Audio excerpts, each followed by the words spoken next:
ভারতীয় ক্রিকেটে প্রতিভার কখনো অভাব হয়নি, অভাব হয়েছে এটি হলো সঠিক সময়ে সঠিক সুযোগ না পাওয়া চিরন্তন সমস্যা। যেমনটা ঘটছে সঞ্জু স্যামসনের সঙ্গে। কেরালার এক তারকা ব্যাটসম্যান সঞ্জু স্যামসন, যিনি কিনা সব ফরম্যাটে ১৭ রান করার পর এবং দুর্দর্শী ব্যাটস করার পরেও তাই কিনা জায়গা দেওয়া হচ্ছে না এবার টিমে, ইন্ডিয়ার এশিয়া কাপে। তাকে রাখা হয়েছে বর্তমানে ১৫ জনের মধ্যে এবং টপ 11-এ তাকে রাখা হয়নি বর্তমানে ভারতের টিমে। কেরালার এই তারকা ব্যাটসম্যান সাম্প্রতিককালে শতকের মাধ্যমে ঝলসে উঠলেন এবং প্রত্যেকটি ক্রিকেট প্রেমী দর্শকের চোখে আঙ্গুল দিয়ে দেখিয়ে দিলেন তিনি প্রকৃতপক্ষে একজন ভালো ব্যাটার এবং তার স্ট্রোক, খেলার ধরন এবং তার আত্মবিশ্বাস করছে সবাইকে পুরোপুরিভাবে মুগ্ধ। তো প্রশ্নটা থেকে যায়, এত সুন্দরভাবে ধারাবাহিকভাবে পারফরমেন্স করার পরেও কেন সঞ্জু স্যামসনকে না হয়নি দলে, এবং তিনি প্রত্যেকটি ফরম্যাটে ভালো রান করে, ভালো স্ট্রাইক রেট মেনটেন করে এবং তিনি শতক রান করে এবং অর্ধশতকও রান করেন, তবুও তাকে 2025-এর এশিয়া কাপে কেন দলে নেওয়া হয়নি টপ 11-এ। কিন্তু কেরালা লিগে সঞ্জু স্যামসন ভালো পারফরমেন্স করাতে ভারতের চিফ সিলেক্টর অজিত আবারকর এবং ভাইস ক্যাপ্টেন শুভমন গিলের পুরোপুরিভাবে মাথায় হাত। কারণ এক সময়ে চিফ সিলেক্টর অজিত আবারকর তিনি জানান যে সঞ্জু স্যামসন থেকে অনেক শতগুণ ভালো যে হলো শুভমন গিল, এবং শুভমন গিল আসাতে জায়গা হবে না এবার সঞ্জু স্যামসনের। তো এবার প্রশ্নটা এটাই যে কে ভালো, শুভমন গিল না সঞ্জু স্যামসন? বর্তমানে ভারতের একজন অন্যতম ব্যাটসম্যান সঞ্জু স্যামসন, তিনি কিনা দুর্দান্ত শতরান করে দেখিয়ে দেয় গোটা ভারতবাসীকে যে তার মধ্যে পোটেনশিয়াল আছে, তার মধ্যে ট্যালেন্ট আছে, তার মধ্যে ক্ষমতা আছে ভারতের টিমে জায়গা করে নেওয়ার, বা তার ভারতের টিমে তিনি জায়গা দাবি রাখেন।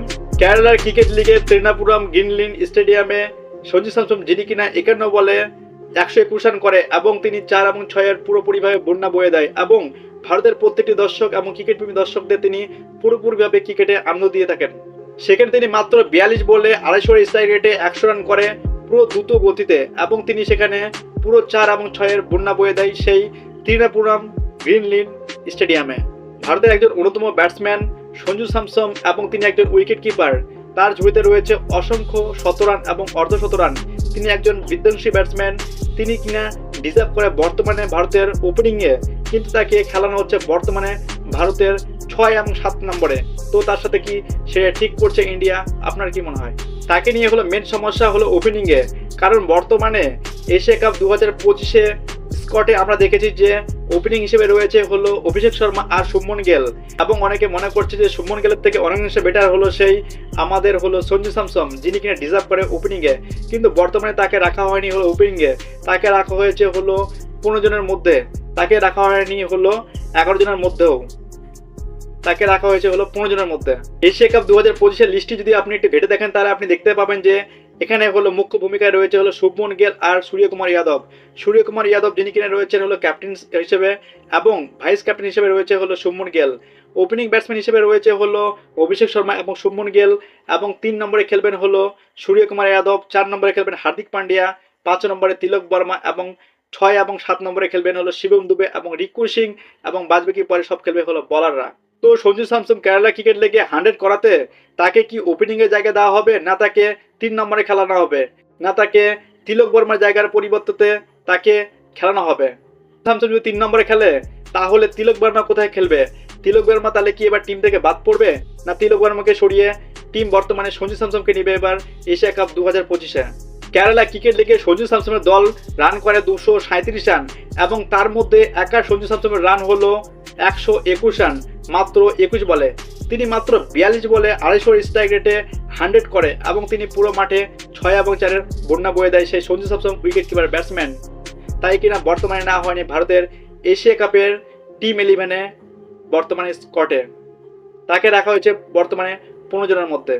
কিছুদিন আগে থেকে কেরালা ক্রিকেট লিগে তিনি 3 এবং 4 এমনকি 6 নম্বরে ব্যাটিং করে, এবং তিনি সেখানে পুরোপুরিভাবে সাফল্য পাচ্ছিল না, সেখানে তিনি পুরোপুরিভাবে ব্যর্থ হয়। তো আজ তিনি ফার্স্ট টাইম ওপেনিং করে 14টি 4 এবং 7টি 6 মেরে মোট রান করে 121 রান। তার ব্যক্তিগত রান হলো 121, এবং তিনি তার টিমকে পুরোপুরিভাবে জয় লাভ করায়। মাত্র 16 বলে 50 রান এবং মাত্র 42 বলে তিনি রান করেন 100। তো এবার দেখবার বিষয় 9 সেপ্টেম্বর এশিয়া কাপ 2025-এ সঞ্জু স্যামসন কত নম্বরে খেলছে, ওপেনিংয়ে না 3 এবং 4 নম্বরে? তিনি 3 নম্বরে যদি খেলে তাহলে দেখার বিষয় হলো যে তিলক বর্মা কোথায় খেলবে, এবং তিলক বর্মাকে তাহলে কি টিম বসিয়ে রাখবে? তাহলে দেখার বিষয় যে সঞ্জু স্যামসন কোথায় খেলবে, ওপেনিংয়ে 3, 4, 5 নম্বরে বা কোথায়, দেখাই যাক। কিন্তু সঞ্জু স্যামসন পারফরমেন্স করাতে বর্তমানে চাপের মুখে রয়েছে শুভমন গিল। কারণ সঞ্জু স্যামসন যে কেরালা ক্রিকেট লিগে অসাধারণ পারফরমেন্স দেখায়, তো বর্তমানে পুরোপুরিভাবে চাপের মুখে রয়েছে হলো শুভমন গিল। শুভমন গিল যদি ভালো পারফরমেন্স না করতে পারে তাহলে সঞ্জু স্যামসন ভক্তরা তাকে পুরোপুরিভাবে চেপে ধরবে এবং সবাই একটাই কথা বলবে যে শতগুণ ভালো শুভমন গিলের থেকে সঞ্জু স্যামসন। এবং ভাইস প্রেসিডেন্ট অজিত আগারকরকে সবাই প্রশ্ন করবে বা ট্রোল করবে যে কোথায় গেল আপনার সব থেকে ভালো ব্যাটসম্যান শুভমন গিল, যাকে কিনা আপনি প্রশংসার একদম পুরো ঝুড়ি ঘুরিয়ে দিয়েছিলেন তাকে নিয়ে। এবং তিনি এও বলেছিলেন যে শতগুণ ভালো সঞ্জু স্যামসনের থেকে হলো কিনা শুভমন গিল। কিন্তু যাই হোক, বর্তমানে এশিয়া কাপ 2025-এ ওপেনিং করবে হলো অভিষেক শর্মা এবং শুভমন গিল, তারপরে খেলবে হলো সূর্যকুমার যাদব, তারপরে খেলবে হলো তিলক বর্মা, তারপরে হলো হার্দিক পান্ডিয়া, তারপরে খেলবে রিঙ্কু সিং বা শুভম দুবে, তারপরে খেলবে বাকি বলাররা। বর্তমানে সঞ্জু স্যামসনের এত অসাধারণ পারফরমেন্স দেখার পর আমার ব্যক্তিগতভাবে মনে হয় যে সঞ্জু স্যামসনকে বর্তমানে টিম ইন্ডিয়ার ওপেনিং করানো উচিত, কারণ তিনি ডিজার্ভ করে ওপেনিং এর জায়গাটি। শুভমন গিল নো ডাউট একজন ভালো ব্যাটসম্যান, কিন্তু তাকে 3 নম্বরে খেলানো উচিত এবং সঞ্জু স্যামসনকে এবং অভিষেক শর্মাকে এশিয়া কাপে তাকে ওপেনিং করা উচিত।